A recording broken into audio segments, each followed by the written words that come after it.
kita melangkah. Semoga seluruh rangkaian acara kita pada hari ini dapat berjalan dengan baik dan lancar. Acara kedua yaitu menyanyikan lagu Indonesia Raya. Kepada Bapak dan Ibu dimohon berdiri.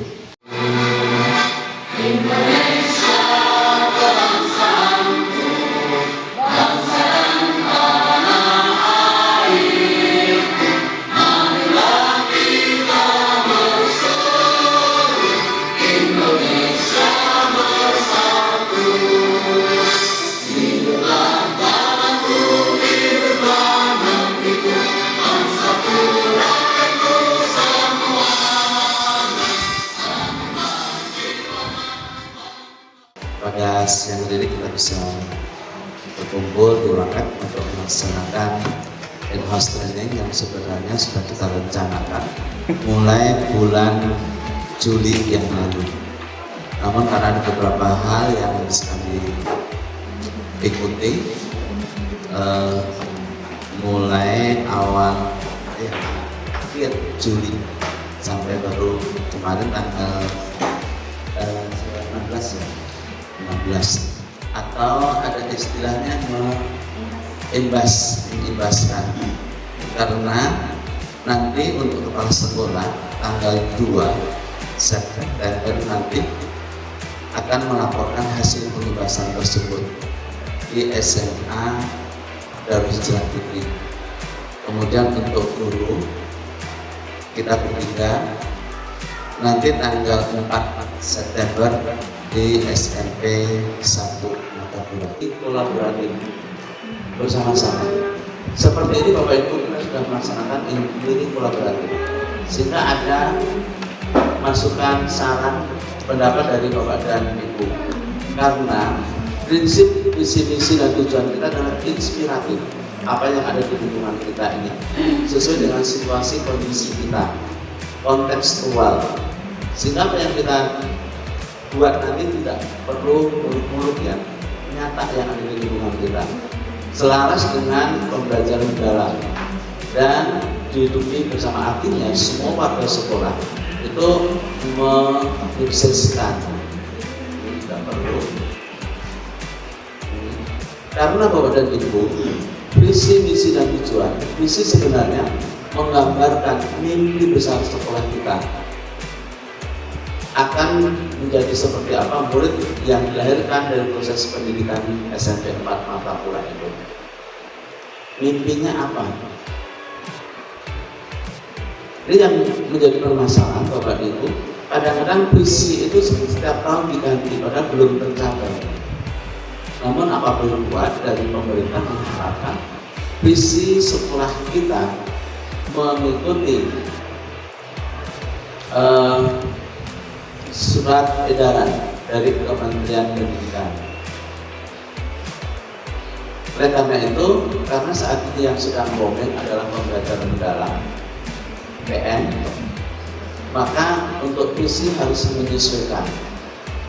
Sedangkan misi itu langkah-langkah yang strategis untuk mewujudkan visi tersebut. Tujuan hasil yang diharapkan jangka menengah, pendek, dan bisa diukur, dievaluasi. Membuat visi terwujudnya pembelajaran yang berpindah, bernalar kritis, kreatif, inklusif, kolaboratif, serta ramah lingkungan dengan menerapkan sistem digitalisasi. Coba mohon saran dari Bapak Ibu. Ada yang perlu kita tambahin? Ini langsung inklusif kolaboratif ya, menyampaikan saran. Inklusif itu apa? Ya? Inklusif itu apa? Inklusif itu artinya kita melaksanakan menggandeng semua siswa tanpa diskriminasi semuanya. Bahkan penggunaan alat segala macam itu sesuai dengan keperluan anak-anak.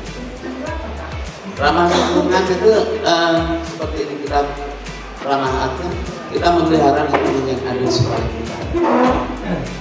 Tidak hanya dalam tanaman atau apa, tapi lingkungan kita sama-sama tetap menjaga. Kalau ramah lingkungan ini yang agak Terserah.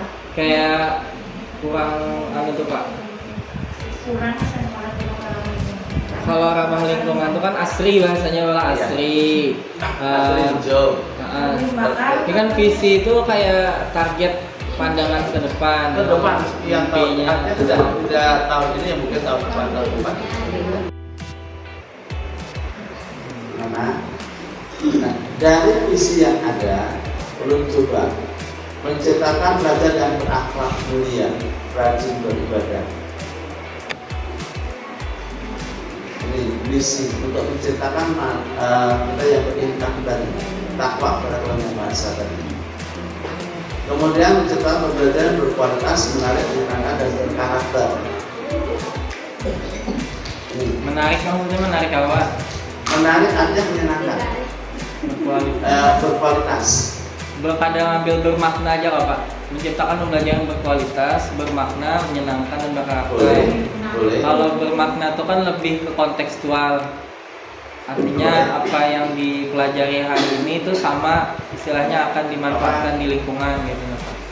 Menarik diganti Bermakna, kualitas, bermakna.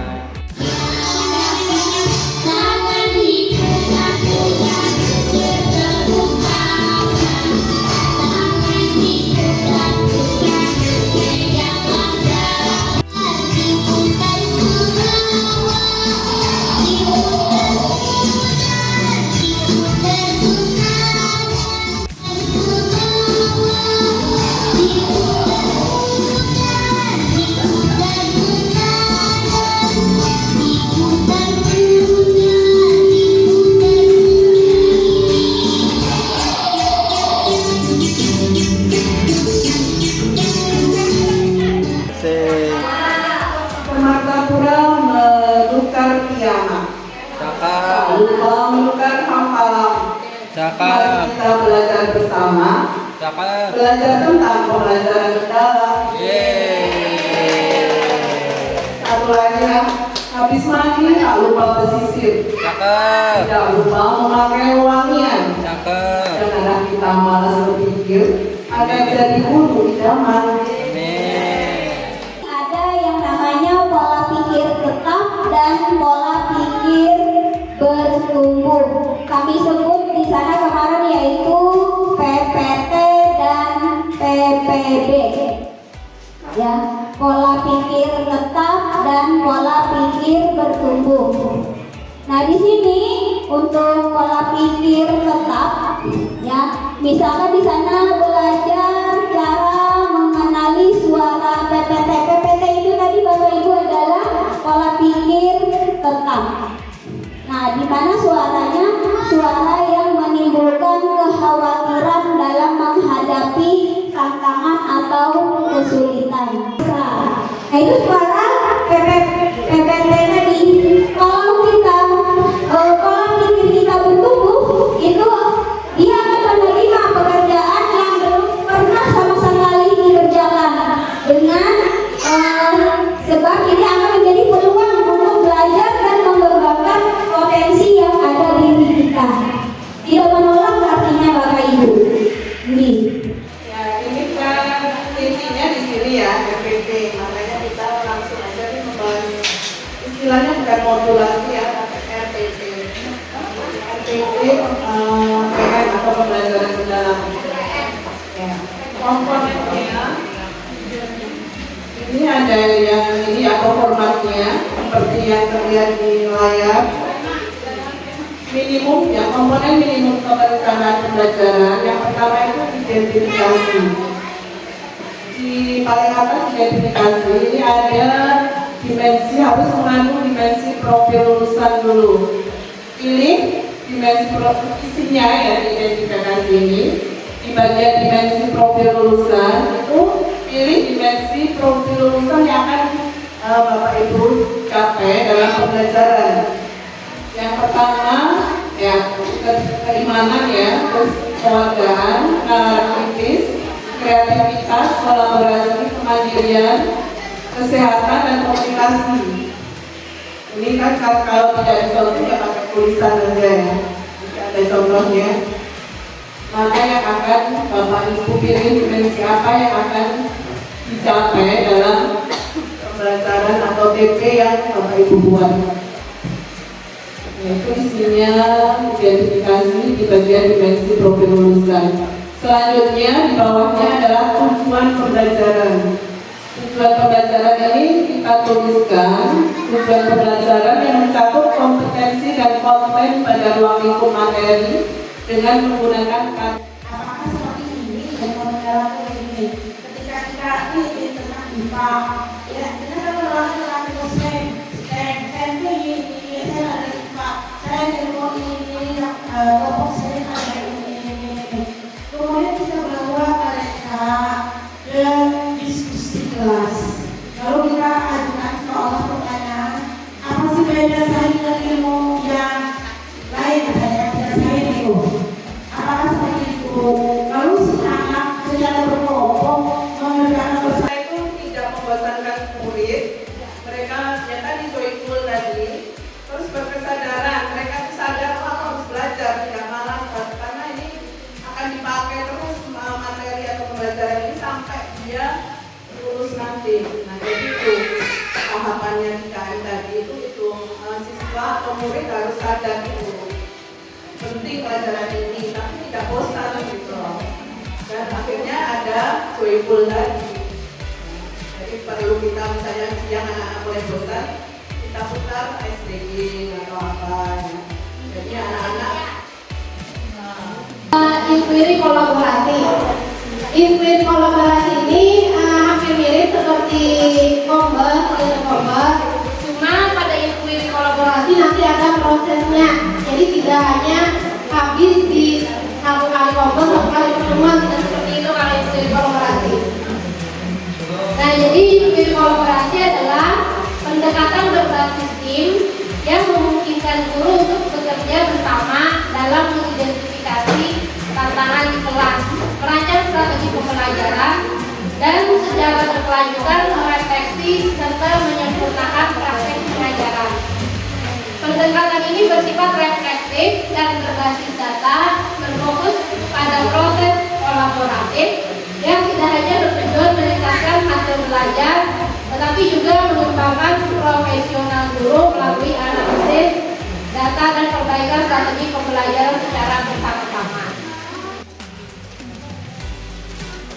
Nah, jadi prinsip-prinsip inquiry kolaboratif yang pertama berbasis data dan bukti. Nah, jadi setiap keputusan dalam inquiry kolaboratif itu didasarkan pada data nyata yang diambil dari hasil pengalaman kelas. Nah, jadi kita nanti pakai data kalau inquiry kolaboratif. Kemudian ada kolaborasi yang setara dan bermakna.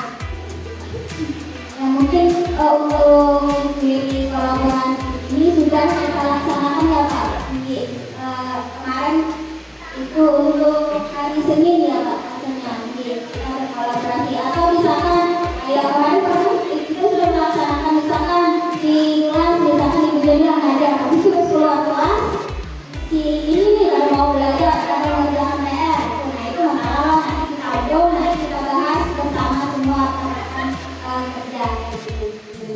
lebih diantar dulu teks itu tentang apa dulu kan. Kalau sekarang lebih ke anak misalnya pelajaran kelas bulan ada tentang exploring program Indonesia. Jadi belum datang anak di rumah misalnya Dan sesuai dengan apa yang sudah kita diskusikan termasuk visi-visi kita mengacu kepada pembelajaran mendalam.